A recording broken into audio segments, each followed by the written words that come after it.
जी बच्चों, good morning. कैसे हैं आप लोग?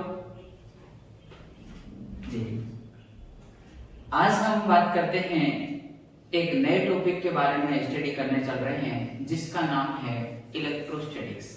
बच्चों, बहुत ही आसान टॉपिक, बहुत ही इंटरेस्टिंग टॉपिक और एग्जाम के पॉइंट ऑफ व्यू से भी काफी इंपॉर्टेंट है। ये तो रही अच्छी अच्छी बातें हमने बताई इसके बारे में कि कैसा टॉपिक है, इंटरेस्टिंग है, क्वेश्चन में क्वेश्चंस भी पूछे जाते हैं और बेसिक यूनिट भी कह सकते हैं इसको, ठीक है, 12th के सिलेबस के पॉइंट ऑफ व्यू से। इसके बाद ही कुछ अदर टॉपिक्स की हम स्टडी बेटर कर पाते हैं, ठीक है। तो इसका ड्रॉबैक क्या है? ड्रॉबैक कुछ भी नहीं बच्चों, एक छोटा सा ड्रॉबैक है, बड़ा है। टॉपिक क्या है बोलो? बड़ा है, थोड़ा सा ध्यान से। तो कोई दिक्कत नहीं, बड़े आराम से अपन पढ़ते हैं, एक एक चीज को बड़े आराम से ध्यान से समझते हैं, सुनते हैं और एंजॉय करते हैं टॉपिक का, ठीक है। आइए बच्चों, इलेक्ट्रोस्टैटिक्स, इस कहानी की स्टोरी, मतलब इस मूवी की स्टोरी, एक टॉपिक आपने पढ़ा होगा ग्रेविटेशन, उससे काफी हद तक मैच करती है, ठीक है। क्या करती है? पूरा सेम तरह की स्टोरी चलती है, जैसे उसकी चलती है उसकी इसी प्रकार की। ग्रेविटेशन मूवी के जो हीरो थे वो मास थे। कौन थे बोलो? मास। तो यहाँ पे इस मूवी के हीरो होंगे चार्ल्स, ठीक बात है क्या?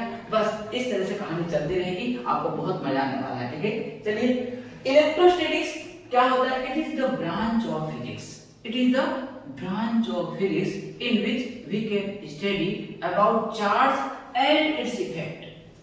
Charge and its effect when charge at rest. तो हम चार्ज को रेस्ट कंडीशन में कंसीडर करके उसके दुनिया भर के जो जो इफेक्ट्स होते हैं उनकी स्टडी फिजिक्स के जिस ब्रांच में करते हैं, that branch is known as electrostatics. क्या बच्चों समझ आई बात? जी बिल्कुल। चार्ज रेस्ट में है, उसकी जो भी इफेक्ट्स होंगे उसकी स्टडी करेंगे और उसे हम इलेक्ट्रोस्टैटिक्स कहेंगे। चार्ज अगर मूविंग कंडीशन में आ जाए, चलने लग जाए, मोशन में आ जाए, तो उसके जो इफेक्ट्स होंगे उसको जब हम स्टडी करेंगे उसको इलेक्ट्रोडायनेमिक्स बोलेंगे। क्या बोलेंगे? इलेक्ट्रोडायनेमिक्स। तो बच्चों, यहाँ पे जो मेन हीरो है, मेन जो पॉइंट है इस पूरी मूवी का, पूरे चैप्टर का, वह है कौन? चार्ज। तो अब अपन मालूम करते हैं चार्ज। चार्ज क्या होता है बच्चों? चार्ज के बारे में बात करते हैं तो उसको बड़े आराम से समझिएगा कि चार्ज क्या होता है। चार्ज कोई देखने दिखाने की चीज नहीं होती है कि सर मुझे चार्ज दिखाओ, आज बहुत मन कर रहा है, चार्ज देखे हुए बहुत दिन हो गए हैं, ठीक है ना। तो मैं ऐसा कहूंगा, आओ बच्चों आओ, इधर कोने में देखो पीला पीला बैठा हुआ है, दर्शन कर लो, ठीक बात है क्या? ऐसा कुछ होता ही नहीं है, नहीं समझे क्या? ये देखने दिखाने की चीज ही नहीं होती, ठीक है। Just like we can say what is air. Air क्या होती है बताओ? हवा क्या होती है? सर कैसी बहकी बहकी बातें कर रहे हैं सवेरे सवेरे, आज ठीक बात है क्या? हवा कोई बताने की चीज थोड़ी होती है, आप कहोगे, ठीक है। महसूस कीजिए, देखो ठंडा ठंडा, कूल कूल, ठंडी में लग रहा है, गर्मी में गरम गरम, कूल कूल, नहीं समझेगा? कूल कहाँ होता है, ठीक है। तो बच्चों, in the same manner charge क्या है? It is the intrinsic property, ठीक है। It is the intrinsic property of a particle और matter due to which we can experience electric effect and magnetic effect, or electric effect और magnetic effect produce और experience। उस property का नाम क्या है बच्चों? Charge.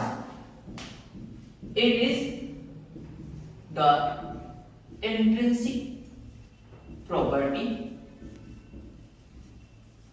of a particle of matter due to which electric or magnetic effects experienced। हाँ जी बच्चों, थोड़ा बहुत आइडिया लग रहा है कि चार्ज क्या होता है? प्रॉपर्टी होती है पार्टिकल की, जिसके कारण हम इलेक्ट्रिक इफेक्ट और मैग्नेटिक इफेक्ट को महसूस कर सकते हैं, एक्सपीरियंस कर सकते हैं, या जिसके कारण इलेक्ट्रिक इफेक्ट और मैग्नेटिक इफेक्ट प्रोड्यूस हो। अब आगे की कहानी, इन अदर वर्ड,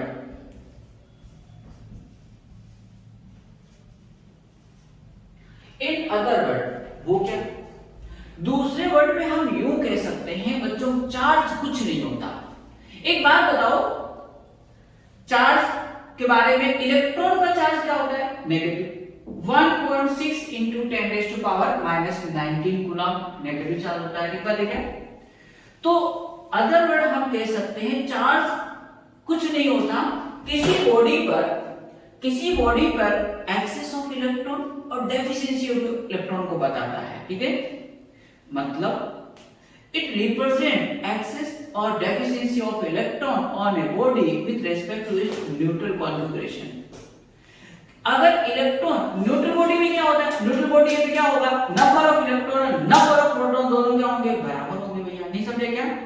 अगर इस बॉडी पे इलेक्ट्रॉन कहीं से आ गए हैं, ठीक है ना, कहीं दूसरी बॉडी से आ गए, इस पे बैठ गए हैं, ठीक है ना, बैठ गए, खूब सारे इलेक्ट्रॉन यहां बैठ गए, ठीक बात है क्या। तो इस बॉडी को भगवान कसम कैसा बना देंगे, negatively charge body.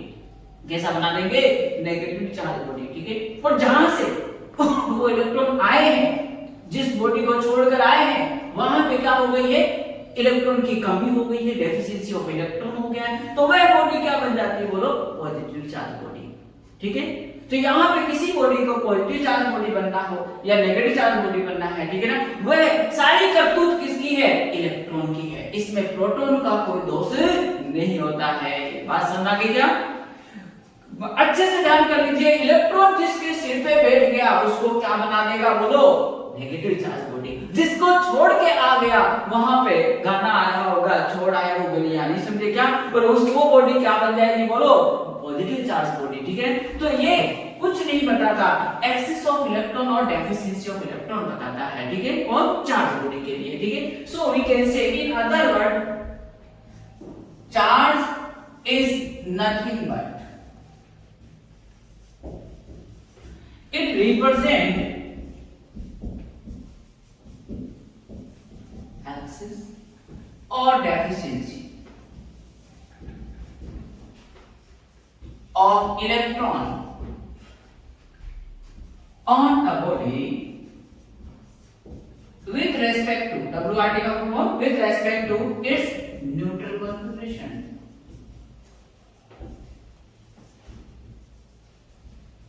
Neutral configuration क्या मतलब, आइए आगे की कहानी सुनते हैं कि काश जिंदगी में नंबर ऑफ इलेक्ट्रॉन और नंबर ऑफ प्रोटॉन बराबर हो गए तो हम चिल्लाएंगे बॉडी गाइस है, न्यूट्रल बॉडी है, नहीं समझे क्या। अरे बोलो ना भाई, कैसी बॉडी होगी, न्यूट्रल बॉडी होगी। और जिंदगी में अगर नंबर ऑफ इलेक्ट्रॉन ज्यादा हो गए नंबर ऑफ प्रोटॉन से, तो बॉडी क्या हो जाएगी, बोलो नेगेटिवली चार्ज बॉडी। और number of electron less than number of proton, तो क्या गाना गाएंगे, पॉजिटिवली चार्ज बॉडी। क्या बात समझ आ रही है बच्चों जी बच्चों, अब हम मालूम करते हैं, ये छोटे से पॉइंट में नोट में लिखेंगे आप लोग कि charge on electron E minus 1.6 into 10⁻⁻19 गुना, ठीक है, बोलो बच्चों -1.6 इंटू 10⁻⁻19 कूलम, ठीक है। नेगेटिव चार्ज होता है बच्चों इलेक्ट्रॉन पे, और इसका मास ऑफ इलेक्ट्रॉन की बात की जाए तो सभी लोग जानते हैं mass of electron 9.1 into 10⁻31 kg, ठीक है।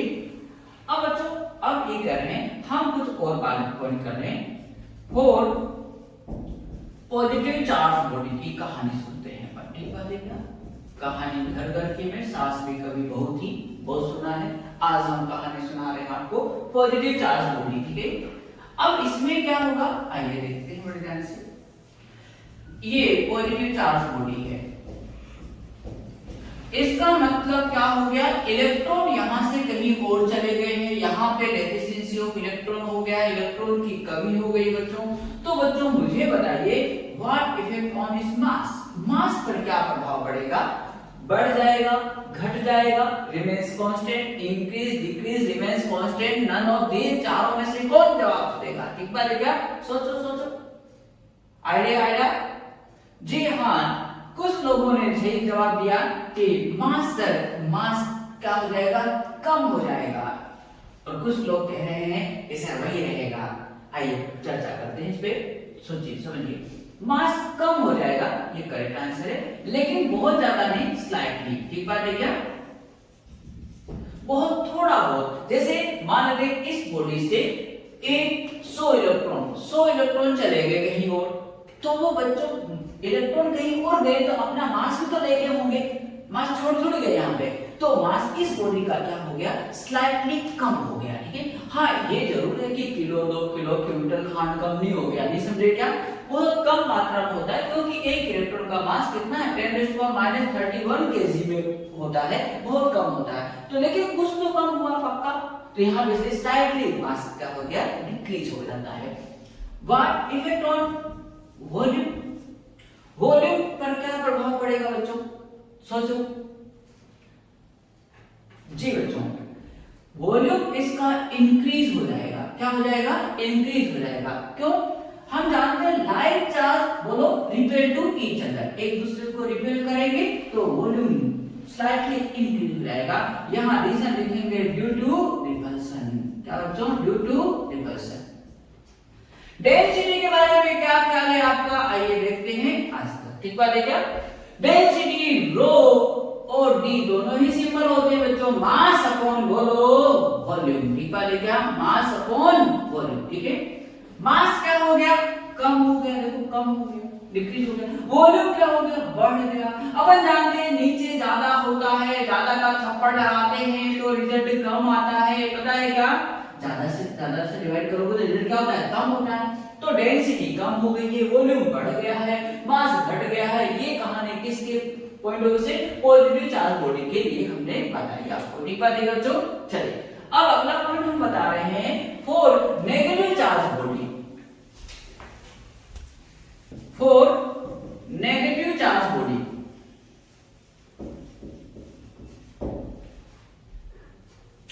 तो बच्चों आज क्या करेंगे, कहानी आपको समझ में आ रही है सर कि ये नेगेटिव चार्ज बॉडी है, ये नेगेटिव चार्ज बॉडी है, इसका मतलब क्या हुआ, इलेक्ट्रॉन कहीं से इस बॉडी में आ गए हैं। ठीक बात है क्या?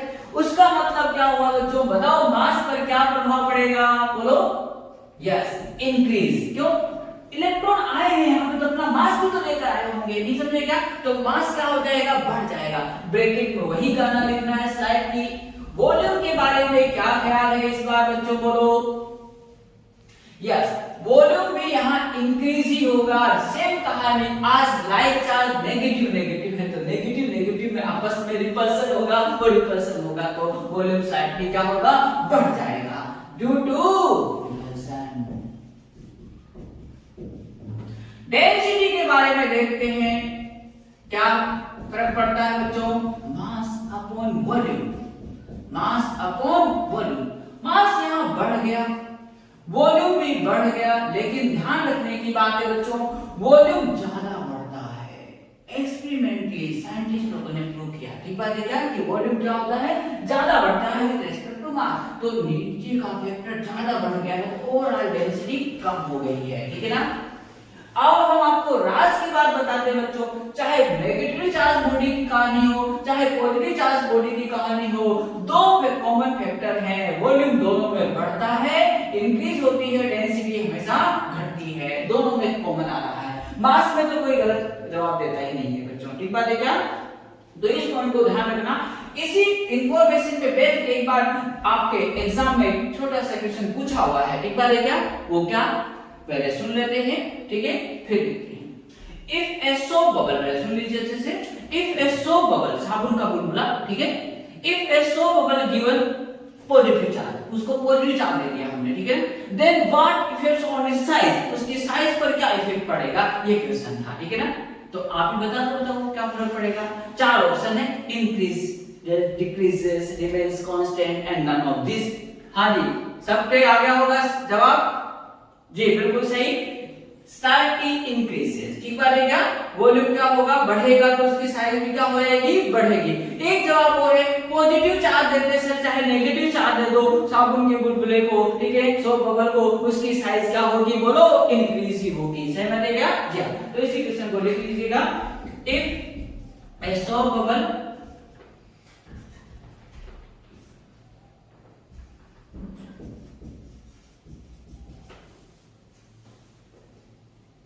is given negative or positive charge, then its size, तो आंसर में लिख लीजिएगा क्या होगा बच्चों, इंक्रीजेस। ठीक है जी बच्चों, अब हम यूनिट के बारे में मालूम करते हैं कि चार्ज की आखिर यूनिट क्या होती है। Unit of charge in SI system that is coulomb, represent करते हैं बच्चों कैपिटल सी से। Coulomb is a big unit, ये एक बड़ी यूनिट होती है। कितनी बड़ी होती है आगे हम बताएंगे, लेकिन अभी ध्यान रखें कि ये बहुत बड़ी यूनिट होती है। So we use smaller units, छोटी यूनिट को यूज करते हैं हम। वो क्या क्या है बच्चों, आइए मालूम करते हैं। Just like we can say 1 micro coulomb equal to 10⁻⁻6 coulomb, 1 nano coulomb equal to 10⁻⁹ coulomb, 1 pico coulomb equal to 10⁻12 coulomb, 1 micro coulomb 10⁻12 coulomb. बच्चों कई बार बच्चे सोचते हैं कि ये माइक्रो दो बार लिखा हुआ है, ये मिसप्रिंट हो गया है। ये मिसप्रिंट नहीं है, प्रिंट ही है। माइक्रो 10⁻⁻6, ये माइक्रो 10⁻⁻6, तो कितना हो गया 10⁻12। इन जनरल जब भी प्रॉब्लम को सोल्व करें, हमें चार्ज की वैल्यू माइक्रो में दे रखा हो तो आपको कूलम में चेंज करना है। ठीक है, कूलम वाली वैल्यू चार्ज यूज करनी है हमें। ठीक है, एसआई सिस्टम के अंदर। अब बच्चों एसआई सिस्टम के अंदर हमने चार्ज की यूनिट मालूम किया। अब सीडीएस सिस्टम में क्या होता है मालूम करते हैं। देखिए इन सीडीएस सिस्टम, सीडीएस हाँ फुल फॉर्म तो पता ही है, सेंटीमीटर ग्राम सेकंड सिस्टम। ठीक है, इसमें दो प्रकार के यूनिट सिस्टम यूज किया जाता है। ईएसयू ऑफ चार्ज, इसका full form electrostatic unit, electrostatic unit of charge. इसके अंदर इसकी यूनिट होती है बच्चों स्टेट कूलम। क्या होती है बोलो, स्टेट कूलम। और इसी को फ्रैंकलिन भी बोलते हैं। क्या बोलते हैं बोलो, फ्रैंकलिन। और इस यूनिट का यूज कब करते हैं, व्हेन चार्ज एट रेस्ट, जब चार्ज रेस्ट में होता है तब यूज करना है इसको। ठीक है, B EMU of charge, EMU का full form electromagnetic, electromagnetic unit of charge. इसमें होता है बच्चों एब्सोल्यूट कूलम। क्या होता है बोलो, एब्सोल्यूट कूलम। इसको सिंबलाइज करते हैं एब्सोल्यूट कूलम को इस तरह से। नाउ अब रिलेशन की बात करते हैं, इनमें संबंध क्या होता है, रिलेशन क्या होता है। देखिए 1 coulomb equal to 3 × 10⁹ stat coulomb. बच्चों 1 absolute coulomb equal to 10 coulomb, मतलब एब्सोल्यूट कूलम बड़ी यूनिट होती है, कूलम से भी बड़ी होती है। ठीक है जी बच्चों, इनको आप नोट कर लीजिए। फिर आगे बता रहा हूं, smallest unit of charge, smallest unit of charge, charge की सबसे smallest unit that is stat coulomb यानी Franklin.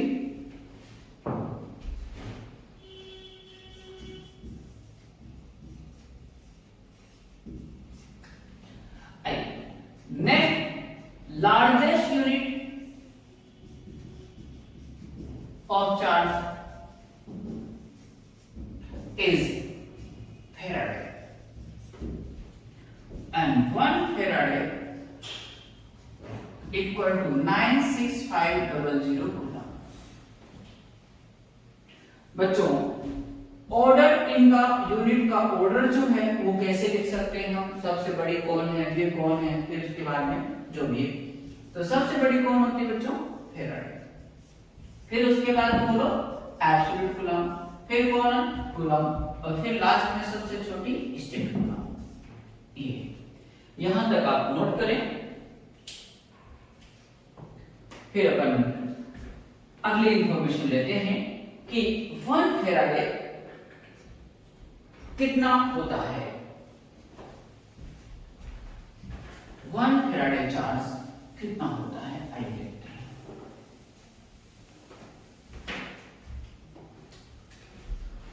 1 Faraday charge on 1 mole electron. 1 mole electron पर जितना चार्ज होगा वह 1 फेराडे के बराबर होगा। 1 मोल में कितने होंगे बच्चों एटम, 6.023 into 10⁻23 इतने इलेक्ट्रॉन नंबर होता है, और एक इलेक्ट्रॉन पे चार्ज E होता है, ठीक है ना। तो 6.023 into 10⁻23 और E की वैल्यू 1.6 into 10⁻19 और इसे सोल्व करते हैं तो 965000 कूलम आता है बच्चों 1 फेराडे।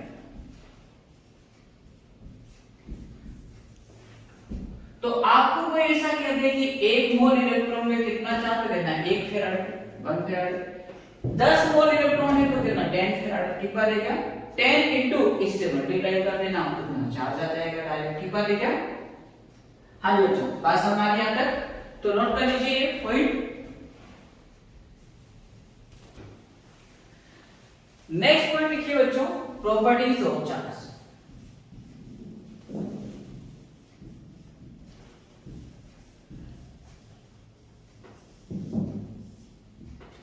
चार्ज के बारे में हमने थोड़ा एलिमेंट्री आइडिया लिया कि चार्ज होता क्या है, उसके यूनिट के बारे में मालूम कर लिया बच्चों। और अब हम मालूम करें प्रॉपर्टीज ऑफ चार्ज। चार्ज की आगे प्रॉपर्टीज क्या क्या होती हैं। पहली प्रॉपर्टी आपके पास में आ रही है, charge is a scalar quantity.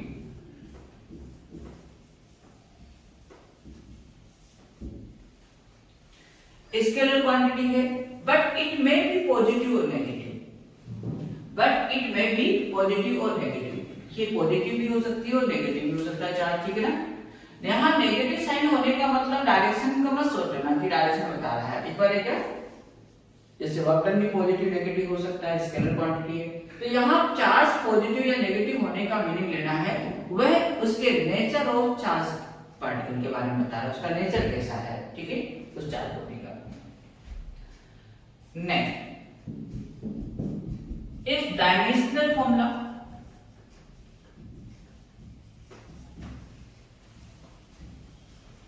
ठीक है, चार्ज की प्रॉपर्टी उसके रिगार्डिंग उस पॉइंट बता रहा हूं। डायमेंशन फॉर्मूला ऑफ चार्ज, तो Q equal to I into t. क्यों बच्चों, कभी बचपन में पढ़ा होगा, I करंट इक्वल टू क्या होता है, electric current equal to charge upon time, ठीक है ना, Q by t, charge upon time. तो जो Q इक्वल टू क्या हो जाएगा, I इंटू टी, ये देखो I into T. I current fundamental quantity है, ठीक है ना, उसका डायमेंशन फॉर्मूला एम्पियर A1 और टाइम का क्या होता है T1, तो A1 T1, this is the dimension formula of charge. आगे से ध्यान रखिएगा आप लोग, आगे ही जाना है।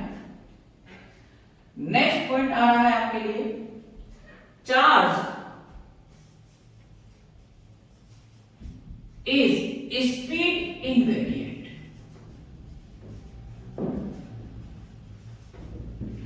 चार्ज इज स्पीड इनवेरिएंट, इसका मतलब क्या होगा बच्चों, आइए मालूम करते हैं अपन कि चार्ज इज स्पीड इनवेरिएंट होने का मतलब क्या है कि चार्ज जो है स्पीड पर डिपेंड करता है। जैसे इस बॉडी पे चार्ज है, मान लेते हैं 10 कूलम इस बॉडी पे, अभी ये बॉडी रेस्ट में है, अगर ये मोशन में आ जाए तब भी इस पे चार्ज उतना ही रहेगा जितना कि रेस्ट में था। तो हम कह सकते हैं charge does not depend on the speed of charge body. इसी क्या नाम देते हैं बोलो, charge is speed invariant. That means q motion equal to q rest.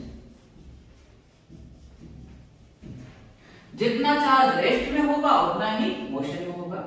q का symbol capital Q small q दोनों ही लगाए जा सकते हैं। अगला पॉइंट आ रहा है note, next information, but mass is speed variant. लेकिन मास जो होता है, चार्ज तो स्पीड पे डिपेंड नहीं करता है, जितना चार्ज रेस्ट में होगा किसी बॉडी पे उतना ही मूविंग कंडीशन में होगा। लेकिन मास क्या होता है बोलो बच्चों, स्पीड वेरिएंट। स्पीड वेरिएंट का मतलब स्पीड के साथ वेरी करता है, परिवर्तित होता है, चेंज होता है मतलब, ठीक है। कैसे? आइंस्टाइन के रिलेटिविटी प्रिंसिपल से ये फॉर्मूला आपको पता होगा, m is equal to m nought upon under root 1 minus v square upon c square. m nought rest mass, m effective mass, v speed of body, c light speed. बच्चों light speed कितनी होती है सबको पता है, 3 × 10⁸ metre पर second, ठीक है ना। मतलब इसे आगे मालूम करेंगे तो काफी बड़ी नंबर आता है, नियर अबाउट लाखों किलोमीटर पर सेकंड, 3 लाख किलोमीटर पर सेकंड, ठीक है।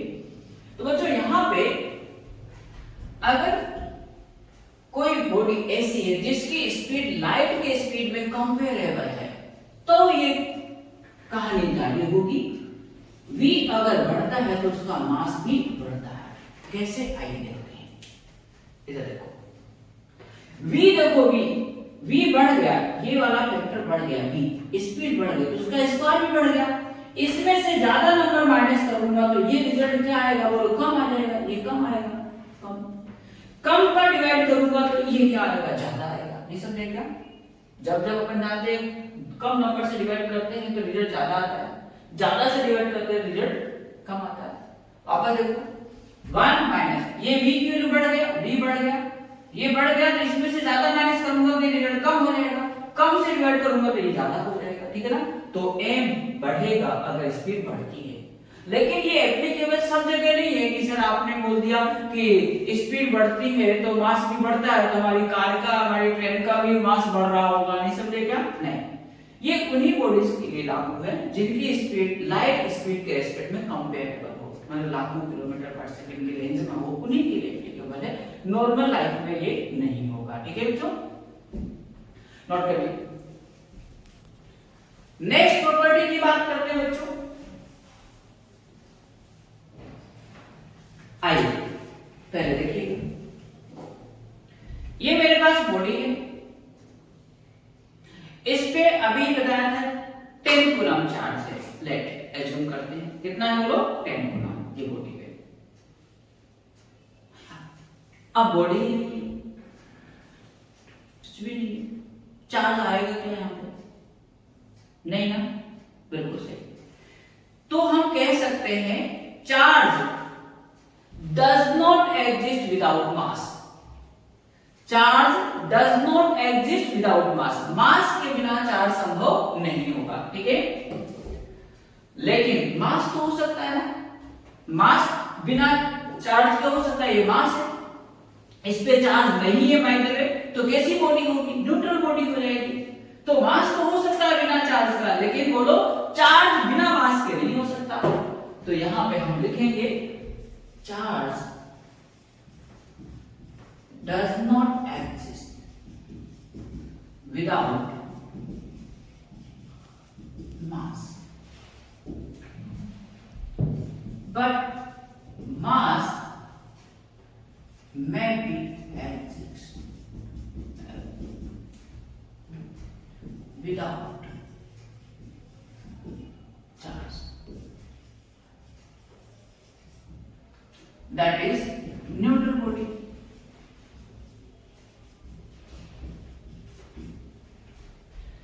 अब आइए कुछ बातें बताते बच्चों, काश ऐसा हो जाए m 0 है और चार्ज q भी 0 है, तो ऐसा कभी हो सकता है क्या? मास में 0 और चार्ज में 0। जी बच्चों, ऐसा एक ही कंडीशन होता है प्रोटॉन के केस में, at rest. Rest mass proton का हमेशा 0 होता है और वो चार्ज नहीं होता है, उसकी चार्ज भी नहीं होता है, ठीक है। प्रोटॉन के लिए सही होगा। इफ m 0 नहीं है लेकिन चार्ज 0 है, तो ये कैसी बॉडी होगी? पता पड़ गया, न्यूट्रल बॉडी है, ठीक है ना, न्यूट्रल। अगला पॉइंट बच्चों, इफ मास 0 नहीं है और चार्ज भी 0 नहीं है, इसका मतलब कुछ ना कुछ चार्ज जरूर है, ठीक है, यानी चार्ज बॉडी है ये। कैसी बॉडी बच्चों? चार्ज बॉडी है। अगली कहानी, इफ m तो 0 है लेकिन चार्ज 0 नहीं है, ऐसा लिख दिया जाए तो सोचो सोचो, क्या ऐसा संभव है क्या? नहीं, ये हो नहीं सकता। दिस इज भयंकर इम्पॉसिबल, नॉट पॉसिबल, कुछ भी। तो बच्चों इसको नोट करें। नेक्स्ट प्रॉपर्टी की बात करते हैं बच्चों अपन।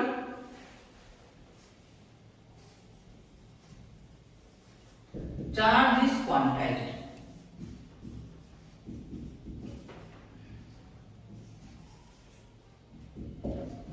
चार्ज इज क्वांटाइज्ड, इसका मतलब क्या होता है? आइए बड़े ध्यान से सुनते हैं, ठीक है ना।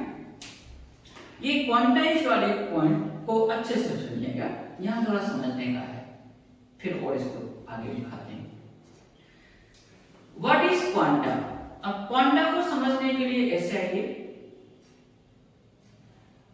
एग्जाम्पल के रूप में हम यूं कहें, इंडियन करेंसी के पॉइंट ऑफ व्यू से मिनिमम कितना पैसा चलता है, लेन देन कितने से कर सकते हैं? 1 रुपए से। 54 अठन्नी तो बंद हो गई ना, तो 1 रुपए से कर सकते हैं। हम कुछ लेने जाएंगे, खरीदने जाएंगे, तो ये क्या 1 रुपए से कर सकते हैं? हाँ सर कर सकते हैं। 5 रुपए से? हाँ सर कर सकते हैं। 10 रुपए से? Yes sir. मैं कहूंगा 10.5 रुपीज से एक्सचेंज लेन देन कर सकते हैं? नहीं नहीं, पता ठंडी कहां से लाऊंगा, नहीं पता क्या, तो नहीं कर सकते। तो इस तरह से इंडियन करेंसी का जो मिनिमम एक्सचेंज किया जाता है वो क्या है? 1 रुपया। तो वही उसका क्वांटा है एक तरह से, ठीक है। क्या है? क्वांटा। कुछ आइडिया लग रहा है? तो इन द सेम मैनर हम बात करें एनर्जी। एनर्जी भी क्वांटाइज्ड क्वांटिटी है, यानी जो ऐसी क्वांटिटी जो कि किसी बंडल में, पैकेट्स में एक कोई कंटीन्यूअस फॉर्म में नहीं मिलती, डिस्क्रीट फॉर्म में मिलती है, पैकेट्स के फॉर्म में, ठीक है, तो उसे हम क्वांटाइज्ड क्वांटिटी बोलते हैं, ठीक है। एनर्जी भी क्वांटाइज्ड क्वांटिटी होती है। आराम से सुनते रहिए बच्चों, ठीक है, अभी मालूम पड़ जाएगा अच्छे से। हमें एनर्जी चाहिए, तो एनर्जी पैकेट्स में मिलती है, बंडल्स में मिलती है, ठीक है ना। उसका बंडल का नाम होता है, पैकेट्स का नाम होता है फोटोन, ठीक है ना। एक फोटोन की एनर्जी h न्यू होती है, h न्यू, ठीक है, E equal to h nu. h Planck constant, nu इसकी फ्रीक्वेंसी होती है। आपको एनर्जी चाहिए, मैंने कहा भाई कितने फोटोन की? एक फोटोन की। मैंने कहा h न्यू का पैकेट है, जाकर ले जाओ। अब इतना 10 फोटोन की एनर्जी चाहिए सर, आप ज्यादा डिमांड है, ठीक है ना। मैंने कहा 10 फोटोन की एनर्जी का पैकेट ले जाइए आप, ठीक है, लेके कि सर 2.5, हमने कहा नहीं मिलेगी। अगली दुकान में तो वहां भी नहीं मिलेगी, ठीक है। तो हमें एनर्जी चाहिए, तो इस फोटोन के, एक फोटोन की एनर्जी की इंटीग्रल मल्टीप्लिकेशन की फॉर्म में मिलेगी, ठीक है। तो ऐसी क्वांटिटीज को हम क्या बोलते हैं? Quantized quantity. क्या बोलते हैं? क्वांटाइज्ड क्वांटिटी, ठीक है। तो यहां पे चार्ज भी क्वांटाइज्ड है, मनचाहा नहीं मिलेगा। मिनिमम चार्ज अभी तक जो फ्रीली नेचर में एग्जिस्ट करता है वह है इलेक्ट्रॉनिक चार्ज। इलेक्ट्रॉन पे जो चार्ज होता है, ठीक है, इलेक्ट्रॉन पे जो चार्ज होता है वो मिलिकन ने मालूम किया था, मिलिकन ऑयल ड्रॉप एक्सपेरिमेंट से, ठीक है।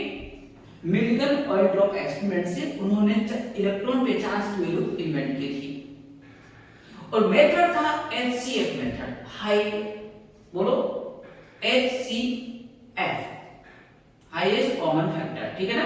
इस मेथड से उन्होंने मालूम किया था कि उन्होंने मिलिकन साहब ने। तो अभी जो चार्ज की वैल्यू मिनिमम है, जो फ्रीली एग्जिस्ट करती है नेचर में, वो है इलेक्ट्रॉन का चार्ज। तो चार्ज किसी बॉडी पे हमेशा in the integral multiplication of electronic charge मिलेगा। 1e चार्ज मिल जाएगा, 2e भी मिल जाएगा, 10e भी मिल जाएगा, -50e भी मिल जाएगा, ठीक बनेगा, लेकिन 10.2e नहीं मिलेगा। वही बात समझ में आ गई रुपए वाली। उसी तरह से हम कह सकते हैं चार्ज क्या होता है, क्वांटाइज्ड क्वांटिटी होता है, ठीक है ना। That means charge on any body is always available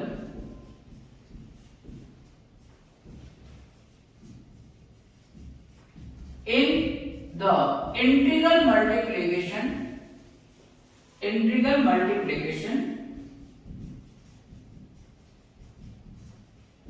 of electronic charge, that is E minus. Basic charge भी, फंडामेंटल चार्ज, मिनिमम चार्ज इस दुनिया में इलेक्ट्रॉन का चार्ज ही है जो कि एग्जिस्ट करता है freely. That means charge Q equal to Ne, where n equal to integer 1 plus minus 1 plus minus 2 बच्चों plus minus 3 and so on. और E क्या होगा बच्चों, 1.6 into 10 raised to power minus 90 coulomb, इसका मैग्नीट्यूड लेते हैं, ठीक है ना। तो हमेशा चार्ज जो मिलेगा integral multiplication of electronic charge की फॉर्म में ही मिलेगा, ठीक है बच्चों। तो इसे नोट करिए, इस पे इंफॉर्मेशन और देता हूं, सब्स्टिट्यूशन करते हैं जी बच्चों। इस पे हम कुछ क्वेश्चंस करते हैं। Find number of electrons in 1 coulomb charge। तो आ जाइए कैसे करना है बच्चों, आप खुद पहुंच करके एक बार ट्राई कर सकते हैं। Q equal to n equal to बोलो Q बाई E। Q क्या है बोलो 1 कूलम और E की value 1.6 into 10 raised to power minus 90। यहाँ n total number of electrons है बच्चों, ठीक है ना। इसे सोल्व करते हैं तो 6.25 into 10 raised to power 18 electrons आते हैं।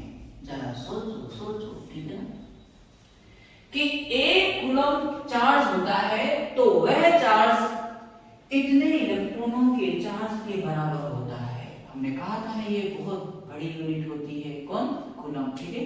10 raised to power 18 इलेक्ट्रॉन, यहीं से देख लो कितने सारे इलेक्ट्रॉन हैं, एक बार है क्या, उस पर जो चार्ज होगा उसे 1 कूलम बोलते हैं बच्चों, ठीक है। चलिए अगला क्वेश्चन करते हैं। विच चार्ज इज पॉसिबल, कौन सा चार्ज संभव होगा कौन सा नहीं होगा उसके बारे में बात करते हैं। Which charge can be possible. A 3.2 into 10 raised to power minus 18 coulomb. बच्चे इसे मालूम करने के लिए चार्ज संभव हो सकता है कि नहीं, वही फॉर्मूला भी यूज करेंगे। Q equal to n, n equal to Q by E। Q की value 3.2 into 10 raised to power minus 18 upon E 1.6 into 10 raised to power minus 19। Solve किया बच्चों इसे बहुत अच्छे से, जो कितना आ रहा है 2020। ये क्या इंटीजर है क्या, जी हाँ ये तो इंटीजर है। अगर ये इंटीजर है तो गिवन चार्ज क्या होगा बोलो, पॉजिटिव, ठीक बनेगा। यानी आपको n की वैल्यू निकालना है। अगर इंटीजर आ जाता है तो गिवन चार्ज संभव है, अगर इंटीजर नहीं आता है तो संभव नहीं है। ये पॉजिटिव नेगेटिव कोई भी इंटीजर आ सकता है, -20 आता तब भी संभव था, ठीक है ना। चलिए तो given charge is possible, so given charge is possible, संभव है। नेक्स्ट क्वेश्चन देखो बच्चों, B 6.4 into 10 raised to power minus 20 coulomb. तो बच्चों इसे सोल्व करेंगे इसी तरीके से, मैं direct n equal to Q by E। 6.4 into 10 raised to power minus 20 divide करेंगे 1.6 into 10 raised to power minus 19 से। ये कितना आया 0.4, ये तो इंटीजर नहीं है, ठीक है ना, नॉट इंटीजर। अब ये इंटीजर भी नहीं है तो given charge is not possible. Given charge is not possible. क्या बात समझ आई बच्चों जी? मतलब हमें n कैलकुलेट करके बता देना है। ठीक है क्या? कंटिन्यू देखिएगा, एक दो एग्जांपल और दे रहा हूं मैं, उससे और ज्यादा क्लियर हो जाएगा, आपको और अच्छे से समझ आ जाएगी। देखिए सी, हमको दे दिया 10.5 E, तो जो ये चार्ज संभव है कि नहीं? कुछ नहीं, n इक्वल टू क्या करो, q बाई e करो, 10.5 E करो, ये e ने e को मार डाला, ये 10.5, तो ये क्या इंटीजर है? क्या नहीं है, नॉट पॉसिबल, तो संभव नहीं है। इतना करने की आवश्यकता नहीं, सीधे यहीं से ही उड़ा दिया करो, काट दिया करो 10.5 जो कि इंटीजर नहीं है, तो not possible. Number D 100E, क्या संभव है क्या? जी हाँ, e को काट डालो, क्या आएगा 100, 100 क्या है बोलो? इंटीजर, तो पॉसिबल है। क्या है बोलो बच्चों? पॉसिबल है। इस तरह से हमें मालूम कर लेना चाहिए। ठीक बात है क्या? नेक्स्ट प्रॉपर्टी के बारे में बात करते हैं बच्चों, लास्ट प्रॉपर्टी,